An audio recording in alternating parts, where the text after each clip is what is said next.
All right, we're going to look at a method of finding the square root on larger numbers without using your square root button. Okay, so let's say you had a calculator that didn't have a square root button, for example, and it's really because it's going to be linked to our factor tree. So it's another option to why factor trees could help us.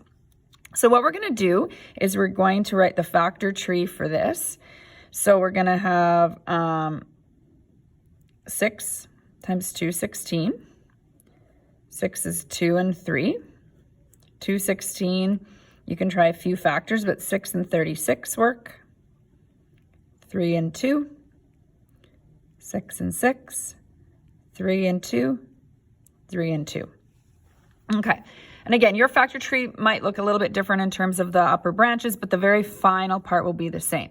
All right, so how do we figure out what the square root is? So we know that if we multiply all these bottom numbers together, we get 1296. What's going to happen though is we're going to write as two groups. In other words, open up two sets of brackets. So I'm going to leave some space to put my numbers in there. And we want to have the same number in each group. So for example, if I have a 2 and a 3, a 2 and a 3, or I said it backwards, 3 and 2, 3 and 2, and 3 and 2. I got to separate them so that it's even. Okay, so in other words, if I put a 2 in one group, I got to put it in the other group. So I'm going to put a 2 here and a 2 here. So I've kind of used up these ones. Maybe I'll go to the 3 next. I have a 3 and a 3, so I've used up 2 3s. They have to go in each. I have 3 again here and here. I've used those up. And what's left? The 2s and the 2s. Okay.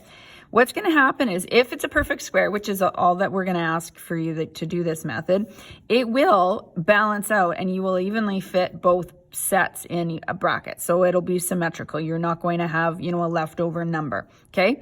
So what does this mean? 2 times 3 times 3 times 2. So you're going to get 6 times 6. So this means 36 times 36. That means if you were to have square root 1296, it would be 36, because 36 times 36 equals 1296.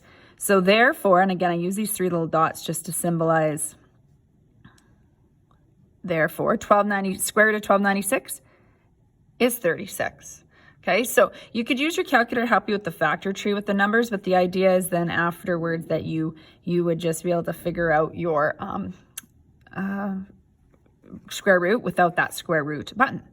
All right, so before you watch the next video, why don't you give this one a try? Okay, at the very least, get that factor tree drawn and then try and group them in your brackets before you watch the next video.